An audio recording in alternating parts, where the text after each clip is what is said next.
if you're trying to change your Facebook page name using the Facebook app on your mobile, and every time you go into edit page info and click on the name, you're probably seeing this pink error message saying content not found. What you need to do is open up a browser on your mobile and go to facebook.com.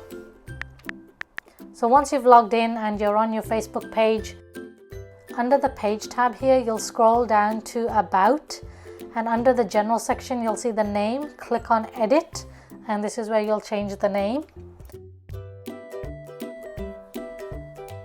Enter your new name. Click on Continue, and if you're happy with the name, click on Request Change.